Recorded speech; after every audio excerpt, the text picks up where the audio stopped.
Welcome to Faith, Fiction, and Folklore, or as we like to call it, the Try F podcast, where we try not to F the podcast up. Okay, so on this episode, I thought, since really we had to scramble and kind of figure out, or I had to figure out what in the world we were going to talk about, I decided to kind of grab at a random subject that has been of interest to me over the years. It's always been something of an annoyance to me that when you're looking at anomalies in history, people will pick and choose facts that they want to highlight on. So in the case of the vampire, do I believe in vampires? No. But I don't have any clue what was actually going on. So, you know, the people that actually claim to have seen these things, the details, the individual, like the little... basically, their anecdotal accounts, the things that they claim happen, all the details in those claims are actually important. But what historic, scholars and different people will do is they'll try to interpret history by basically picking and choosing these facts. So, because these guys basically have a naturalistic paradigm, they'll find all the things that are basically in line with their theory and highlight those details that correspond with their version of events, but they'll ignore all the details in the accounts that don't. So in the case of the vampire, what a lot of these people will sit there and say is they'll be like, oh, well, these people in 1725, they just didn't understand decomposition. They didn't know anything about, how bodies rot, even though these people were scared to death of plagues. I would imagine they were intimately familiar with the process of death, and the idea of conflating the decomposition process with a vampire, frankly, is flat out stupid. Now, do I have any idea what was actually happening back then? No, not a clue. But I wanted to actually kind of go over some of the firsthand sources, because I think that's important. I think you need to actually review firsthand sources for yourself to try to come up with your own opinion about what you think happened. So this is just for my own amusement because we try to get 3 segments done for each live stream. So we're going to go over one particular firsthand account of vampirism. So let me start off by going through this website really quick and just kind of scanning the article here. So I don't know how much you can see because my window's crap, but the article is True Vampire Sightings, Historical Accounts, and Modern Claims. This is by Alexander Michaels from August 7th to 2024.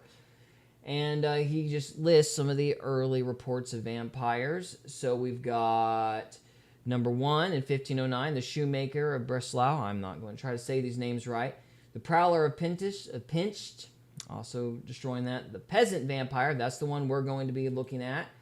This would be in 1720. Yeah, so this is the peasant vampire, 1725. We're looking at this one. This is the story of Peter Blagojevich. I don't know how much you guys can actually see. Let me actually readjust my window here because it's being stupid. So I apologize, but you guys need to be able to actually read this along with me. So let me do that and then try to fix my windows. Yeah. I love OBS. I love it. I love it. I love it. Okay. So this is number 3. This is the one we're going over. The peasant vampire in 1725. In 1725, Peter Blagojevich, a peasant from Kishinev, Serbia. I know I said that wrong. I apologize. Was buried within 9 days. 9 locals died. Was buried. Within 9 days, 9 locals died, claiming on their deathbeds that Blagojevich had returned as a vampire, draining their strength. Blagojevich was said to have even killed his son by drinking his blood. When his grave was opened, his body appeared fresh with blood in his mouth. A stake was driven through his body and blood spurted from his mouth and nose. So I'm mentioning this because, the term vampire is somewhat loose, and people will equate things like in pagan lore, like Greek mythology, to the modern day vampire, and really specifically like vampires as we understand them, as the type of vampire Bram Stoker was writing about. It came from these stories from the 1700s specifically. So these are dead relatives attacking family, drinking blood, that kind of thing. So, You've got 1725, the peasant vampire. And then in 1726 through 1732, the monster of Medeva, Dracula's bride, the Coventry Street vampire, historical context of vampire sightings, and then he goes on. And yes, the New England vampire panic. And this one we're actually going to be going over probably next week or eventually. I have it pulled. We have a teaser for it pulled up. This is the Highgate vampire. This is the last, like, real known vampire, like supernatural vampire incident that I'm aware of. This took place in the 1970s, and basically in the Highgate Cemetery, people started seeing the shadow thing of red eyes floating around the cemetery, and people started claiming that there was something drinking blood, and then an exorcist got involved, and some other guy I can't remember the name of got involved, and then the media got involved, and it turned into a giant frenzy, and it incited a lot of like interest in vampires and stuff. And the exorcist claimed to have actually killed the vampire, and then of course shortly thereafter the attacks stopped. So I thought we would go over that incident here in the next week or so. All right, and then we've got kind of the lame version of vampires now. We've got real-life vampires in New Orleans revealed. Individuals who believe they need to drink blood for health. These self-identified vampires. In other words, gothic people. But anyway, so yeah, as far as I know, the Highgate vampire is the last like actual incident of vampirism that I think has been taken seriously. If there's others, I'm not aware of them. So if you are aware of them in the chat, please let me know. All right, so with that said, let's see. AI says that in order to read the account of Peter Blagojevich, you need to read the report by the Imperial Provisor Ernst Fromblund. And I guess this appeared in this newspaper, the Wien-Schnitzendarium. I know I'm saying that wrong. Anyway, the word's right there, and the link's right there. Just type in, where do I read firsthand accounts of Peter Blagojevich, and you'll get that newspaper. So, there's that. And here, let me adjust my windows again. Hang on a minute.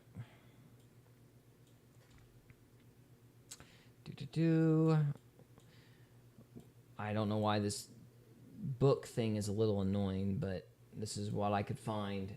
That's the other thing that I do find kind of frustrating, is these accounts are actually very difficult to locate. That's one of the reasons I was late. It took me forever to even find this. When I was first doing research on this topic, it wasn't hard to find the first-hand accounts because, it's public domain. Like, it's literally... These writings are like 300 years old or 200 years old. So, yeah, it's not super 300 years old. It's not super difficult, at least at one point in time in 2016, 2015, it wasn't super difficult to come across this stuff. Now it is. And one version of this account was found behind a paywall of all things.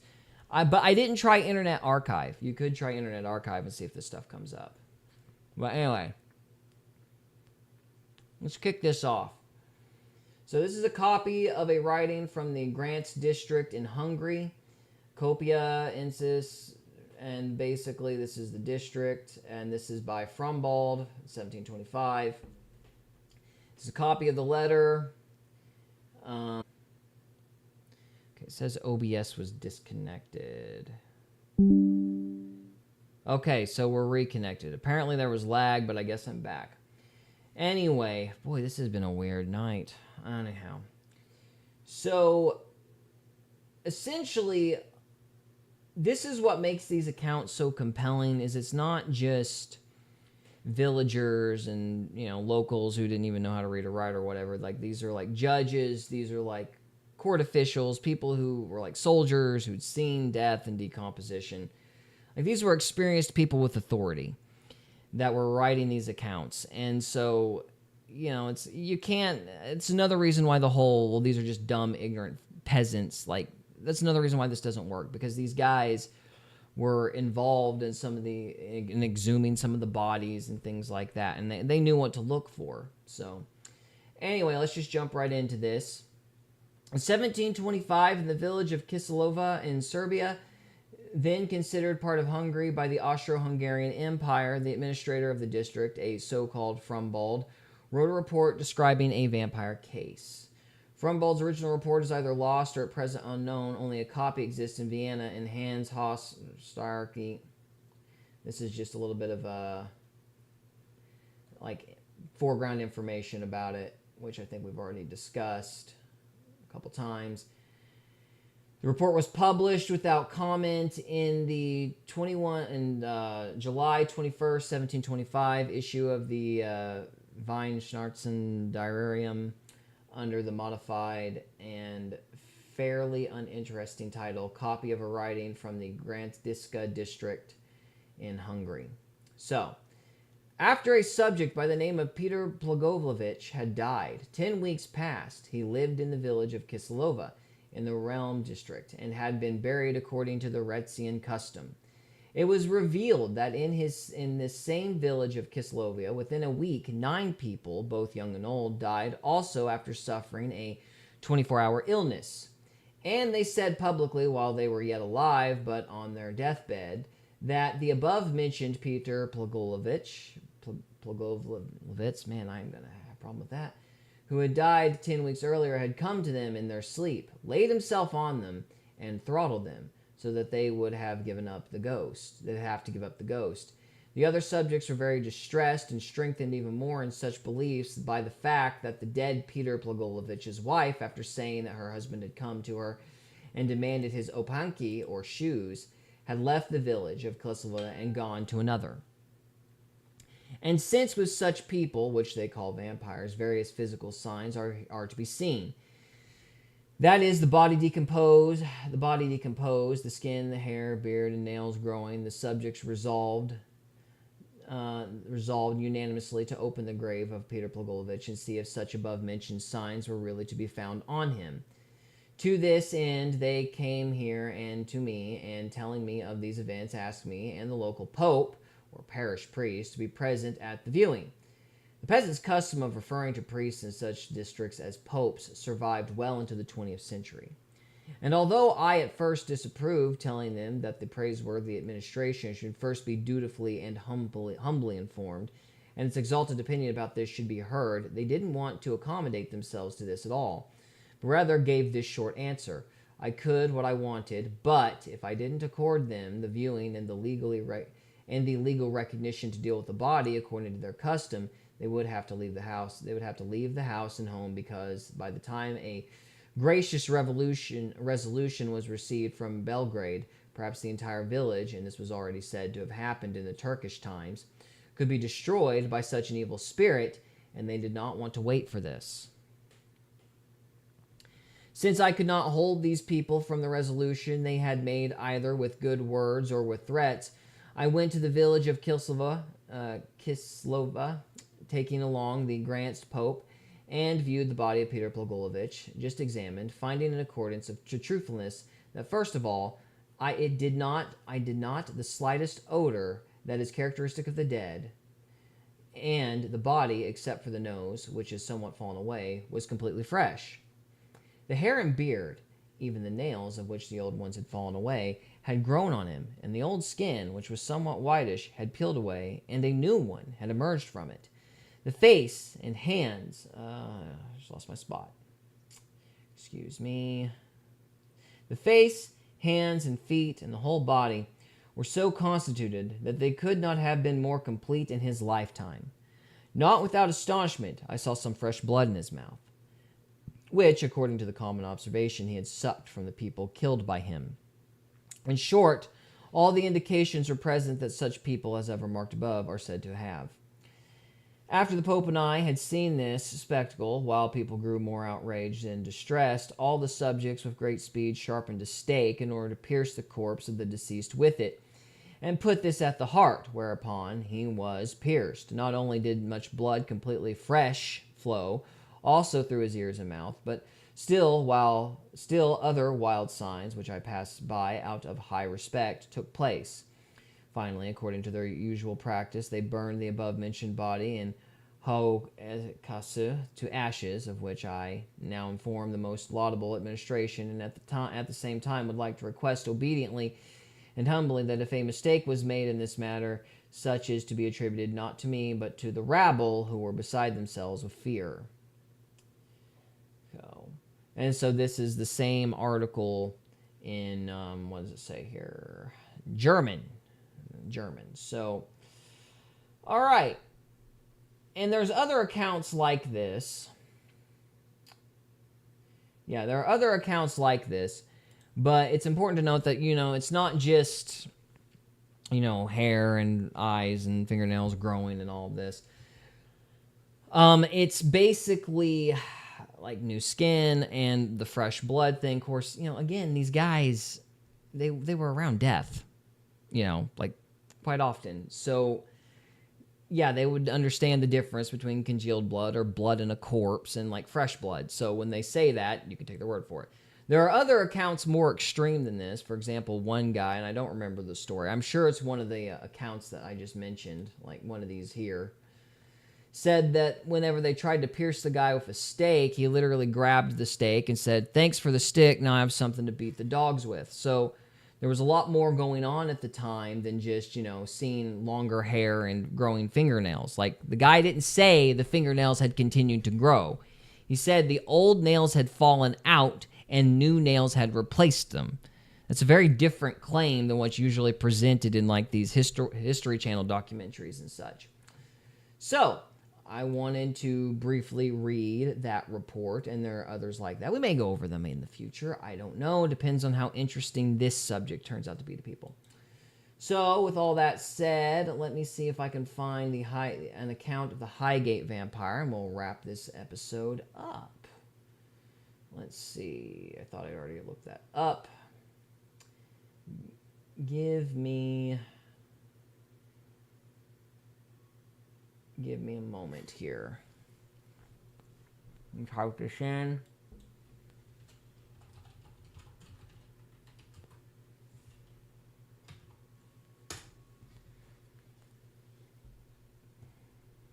All right. So we'll just pick one of these at random. I think Slapped. Okay, this YouTube channel is called Slapped Ham. It's a little silly, but this guy usually does give pretty good synopses of stuff that's happened, in my experience with him anyway. The legend of the Highgate vampire. So we'll see how this goes. Separating fact from folklore. In the shadow of the bustling city of London, a sinister tale of the supernatural has captivated and terrorized its citizens for over half a century. Among the moss-covered tombstones and Gothic monuments of Highgate Cemetery, an eerie figure is said to lurk, its hypnotic red eyes waiting to ensnare unsuspecting victims. This chilling apparition, known as the Highgate vampire, has become one of the most fascinating and controversial urban legends of modern times. But what is the truth behind this blood-curdling story? And how did it evolve from whispered rumors into a full-fledged supernatural saga? All right. The first documented accounts of the Highgate vampire date back to the late 1960s, when reports of supernatural occurrences began to circulate in the local media. However, even before the vampire sightings, strange events were already taking place in the area. In 1967, two teenage girls walking home alone Swains Lane near Highgate Cemetery reported witnessing a chilling sight: the dead rising from their graves near the cemetery's north gate. In another instance, a young woman claimed to have been awakened one night by a cold and clinging sensation on her hand, only to find prominent marks there the following morning. Reports also circulated about a tall man in a hat who was seen wandering the area before seemingly melting through the cemetery walls. By the early months of 1970, the situation surrounding Highgate Cemetery took a darker turn. Several animals were discovered dead in the vicinity, their bodies drained of blood and bearing what appeared to be lacerations on their throats. These gruesome findings fueled speculation that a malevolent supernatural entity, possibly the Highgate vampire, was responsible for the grisly attacks. Witnesses described unsettling encounters with a tall, dark figure with glowing red eyes lurking amongst the tombstones of Highgate Cemetery. As the story spread, they fueled the imaginations of paranormal investigators and thrill seekers who flocked to the cemetery in the hopes of catching a glimpse of the mysterious apparition. Enter David Farrant and Sean Manchester. In 1970. Okay, so Sean Manchester, that's the exorcist. There's actually some interviews with him that we might look up at a later time. There's also some stuff with David Farrant, but I kind of feel like Farrant's a little more into the melodrama of it, you might say. I'm not so sure about Manchester in that regard, but anyway. But there's interviews of both men. We might compare their accounts and see if we can get kind of a consensus as to what really happened, if anything really happened.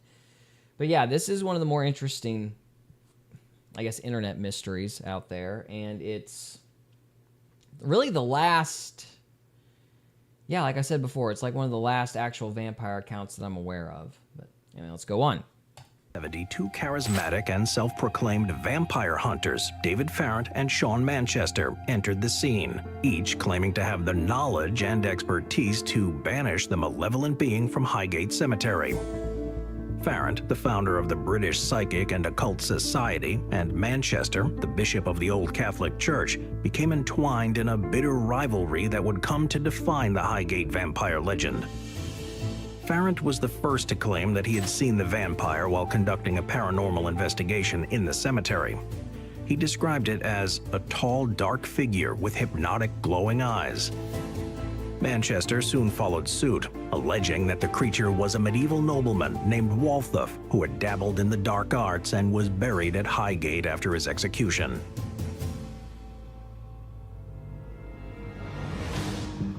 The tension surrounding the Highgate vampire reached a fever pitch in the lead-up to Friday the 13th of March 1970. Both Farrant and Manchester had made bold claims of an imminent showdown with the vampire, and their sensational statements had spread like wildfire through the local community and media. Earlier that evening, ITV had aired interviews with both men, as well as others who had reported supernatural encounters in the cemetery. The broadcast only served to heighten the anticipation, and within 2 hours, a mob of hunters from all over London and beyond had swarmed the locked cemetery. As the clock struck midnight, the group, now numbering in the hundreds, broke into the cemetery, igniting the chaos that would come to be known as the Great Vampire Hunt. Eyewitness accounts from that night describe a scene of pandemonium as people trampled graves, damaged monuments, and blindly pursued any sign of the elusive vampire. I do want to say, I do think it's being a little disingenuous about what's going on. People were not actually hunting for the vampire. It was a lot of hype and media circus and probably just punk kids wanting to see what was really going on. But anyway, they've got the names of the figures right. If this is something that interests you, we can go over it in the future. If not, then we'll just move on to something else. But not that we don't have a lack of things to talk about. But we're done talking about things for tonight. So, guys, I am going to wrap it up this evening. Thank you all so much for watching. Give us some feedback on this one. If you want to hear more about the lights, let us know. If you want us to do more like reading of first-hand accounts of vampires or any other weird thing that went on, let us know. And if you want to hear more about the Starbucks Antichrist, let us know. So, all right, we are wrapping up the live stream this time around. So, guys, for the last time tonight, thank you so much for watching, and we'll see you next time. We hope you enjoyed this episode of Faith, Fiction, and Folklore. If you did, we would love it if you would subscribe to us on YouTube or follow us on Rumble. We can also be found on X, Instagram, and Facebook. And we are available on Spotify, Apple Podcasts, Amazon Music, and iHeartRadio. Thank you again very much for listening, and we'll see you next time.